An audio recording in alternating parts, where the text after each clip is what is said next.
देखिए, आज हम पढ़ने वाले हैं बहुपद के बारे में, जिनको हम पॉलिनोमियल्स भी कहते हैं। अगर इसकी डेफिनेशन हम लिखते हैं तो कैसे लिखेंगे? ऐसे बीजीय व्यंजक जिनमें चर व अचर को प्लस व माइनस की संक्रिया के द्वारा दर्शाया जाता है तथा जिनकी घातें धनात्मक पूर्णांक होती हैं। इसका मतलब क्या हो गया कि कुछ बीजीय व्यंजक होंगे चर व अचर की फॉर्म में। चर अचर क्या होते हैं? जैसे मैं एक लिखता हूँ यहाँ पे x और यहाँ पे मैंने लिखा 3, तो ये तो एक ऐसा पद है जो हमको ज्ञात नहीं है, इसकी वैल्यू हमको पता नहीं है। लेकिन ये एक ऐसा पद है जिसकी वैल्यू हमको पता है कि ये 3 है, लेकिन इसकी वैल्यू नहीं पता हमको इसकी वैल्यू क्या होगी। तो इसको हम बोलते हैं चर और इसको बोलते हैं अचर। तो उन बीजीय व्यंजकों में चर और अचर होते हैं जिनको हम प्लस और माइनस की संक्रिया के द्वारा दर्शाते हैं। जैसे अगर मैं इसमें प्लस और माइनस की संक्रिया लगाऊं तो x + 3, अगर माइनस की लगाऊंगा तो x - 3। इस प्रकार के कुछ पद बनेंगे, ठीक है। या मैं यहाँ पे लिख सकता हूँ x² भी लिख सकता हूँ, x³ भी लिख सकता हूँ, और इधर मैं लिख दूँ, मैं जैसे 4 लिख दिया मैंने, है ना, 5 लिख दिया। तो इस प्रकार के कुछ पद हो गए। तो इन पदों में ये जो अज्ञात पद होता है जिसकी वैल्यू हमें पता नहीं होती, ये होता है चर, और जिसकी वैल्यू हमें पता होती है वो अचर होता है। तो इससे मिलकर ये जो बनता है ना, ये बीजीय व्यंजक बोलते हैं इनको। तो जब हम इसकी डेफिनेशन लिखेंगे बहुपद की तो क्या लिखेंगे?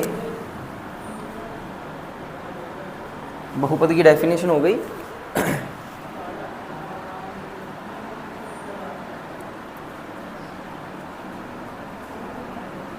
ऐसे बीजीय व्यंजक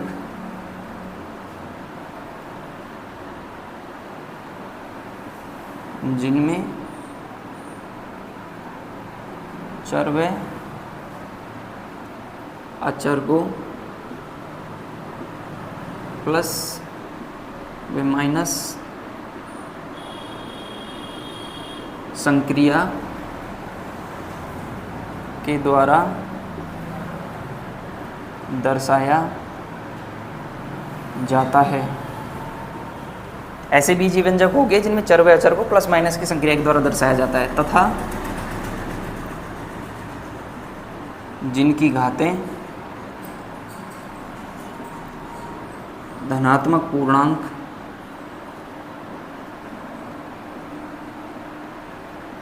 होती हैं। ये होता है बहुपद, ठीक है। अब इस डेफिनेशन से हमको बहुपद बनाना है तो कैसे बनाएंगे? देखिए, ऐसे बीजीय व्यंजक लेंगे जिसमें चर और अचर आ रहा है। अब हम यहाँ पे चर x ले लेंगे, हमने ले लिया, यहाँ उदाहरण लिख लेते हैं। हमने चर ले लिया, एक x ले लिया, ठीक है। वह अचर ले लिया, एक अचर ले लेते हैं, 5 ले लिया, को प्लस व माइनस की संक्रिया के द्वारा, अब हम यहाँ पे प्लस लगा लेते हैं, दर्शाया जाता, जिनकी घातें धनात्मक पूर्णांक होगी। अब इसकी घात धनात्मक पूर्णांक है, ये 1 है, इसकी पावर है ना, तो इसलिए धनात्मक पूर्णांक है। चाहे मैं लिख देता हूँ, चाहे मत लिखो, कोई दिक्कत नहीं है। दूसरा हम बनाना चाहें, मैंने चर ले लिया x⁻² और माइनस अचर ले लिया 3। चर आ गया, अचर आ गया, संक्रिया आ गई और पावर आ गई, ये भी धनात्मक पूर्णांक। चर आ गया, अचर आ गया, संक्रिया आ गई और धनात्मक पावर आ गई, पूर्णांक की पावर, ठीक है। तो ये एक क्या बन गया? बहुपद बन गया, ये बहुपद बन गया। दूसरा देखिए, मैं लिख सकता हूँ इसको x⁻3, ठीक है। चर आ गया, चर की पावर आ गई, धनात्मक पूर्णांक, संक्रिया लगा देते हैं माइनस, और मैंने यहाँ पे लिख दिया 0। अब इसका मतलब क्या हो गया? -0 का मतलब चाहे लिखो या ना लिखो एक की बात है। जैसे ये पद लिखा मैंने x⁻3 और एक ये लिखा है x⁻3 - 0, ये दोनों चीज़ें एक ही हैं। जब 0 किसी में से माइनस किया जाता है तो वही पद आता है, ठीक है। तो चाहे मैं ऐसे लिखूँ चाहे ऐसे लिखूँ, एक ही बात है। तो मैं इसको हटा देता हूँ, मैंने लिखा ऐसे। क्या ये एक बहुपद है? बताइए। बहुपद होगा, क्यों होगा? क्योंकि देखिए, चर है और यहाँ पे अचर लिखा था मैंने 0, ये भी तो अचर ही है, यहाँ पे संक्रिया लगाई थी, ठीक है, और पावर धनात्मक पूर्णांक। लेकिन ये जो मैंने अचर लगाया था इसकी कोई वैल्यू नहीं होती यहाँ पे, लगाओ या ना लगाओ कोई मतलब नहीं होता इसका ना, तो हम हटा देते हैं इसको। हटाने के बाद भी हमको ये पता रहेगा कि यहाँ पे एक अचर था वो 0 था, उसको हमने हटा दिया, तो ये बहुपद की जो कंडीशन होती है ना उसको ये पूरा कर रहा है, तो ये बहुपद होगा।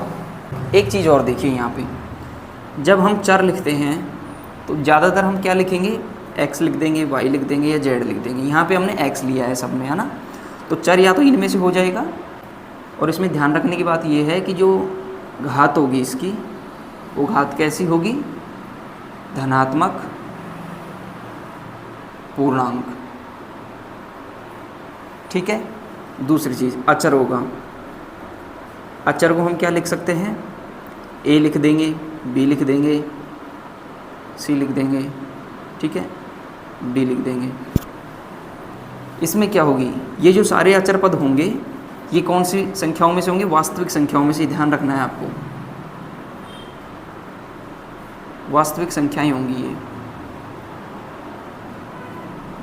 वास्तविक संख्याओं में रूट वाली संख्याएं भी आती हैं, बटे वाली संख्याएं भी आती हैं, माइनस वाली भी आती हैं, जीरो भी आता है और प्लस वाली भी आती हैं। ये सारी संख्याएं आती हैं वास्तविक संख्याओं में इस तरह की।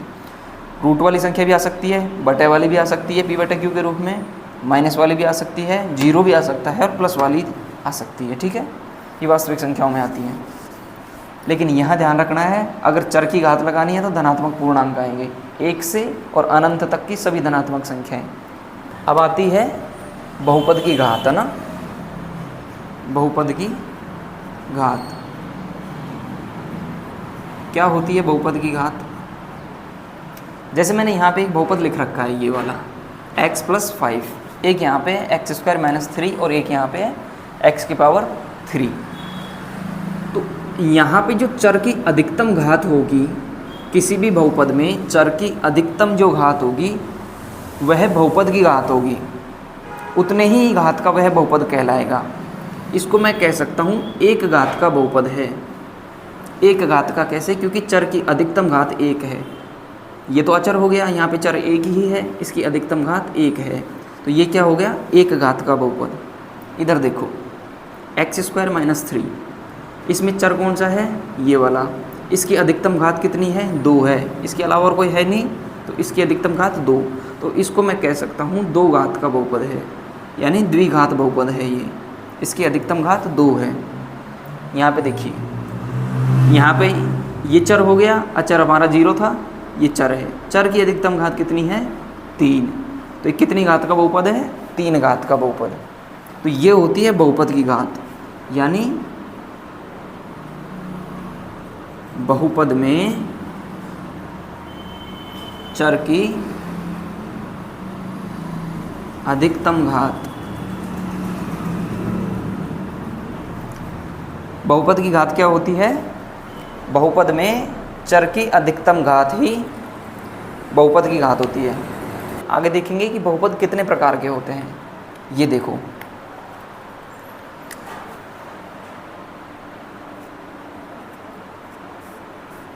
कितने प्रकार के होते हैं। पहला है रैखिक बहुपद।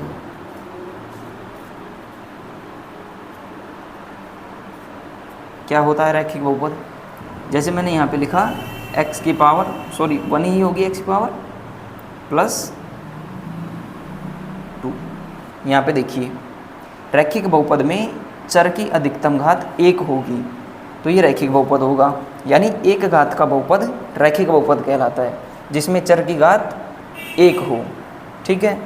दूसरा देखिए, अब डेफिनेशन आप लिख लेना, मैं इस प्रकार से बता देता हूँ। दूसरा होता है द्विघात बहुपद। द्विघात बहुपद कैसे होता है, जैसे आपने यहाँ पे देखा रैखिक बहुपद में चर की अधिकतम घात 1 होती है, तो द्विघात बहुपद में हमको नाम से ही पता चल रहा है द्विघात मतलब 2 घात आएगी, तो हम चर की घात 2 लगा देते हैं और यहाँ पे लिख देंगे अचर। ये क्या हो गया, द्विघात बहुपद, ठीक है। ये ऐसे भी हो सकता है ओनली x की पावर 2, ये भी द्विघात बहुपद है, ठीक है। यहाँ पे ऐसे भी लिख सकता हूँ मैं x ओनली, ये रैखिक बहुपद है, ठीक है। यहाँ पे देखिए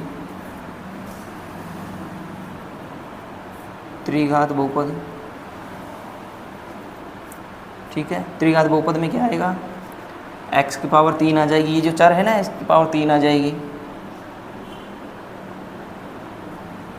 यहाँ पे इस प्रकार लिख सकता हूँ, या मैं इसको ऐसे भी लिख सकता हूँ x की पावर 3, ये भी त्रिघात का बहुपद है। रैखिक बहुपद में चर की अधिकतम घात 1 आएगी, द्विघात बहुपद में चर की अधिकतम घात 2 आएगी, त्रिघात बहुपद में चर की अधिकतम घात 3 आएगी, ठीक है। और ये जो अचर पद है ये जीरो भी हो सकता है, ये ध्यान रखना, ये जीरो है यहाँ पे, है ना, तो ये जीरो हो सकता है अचर।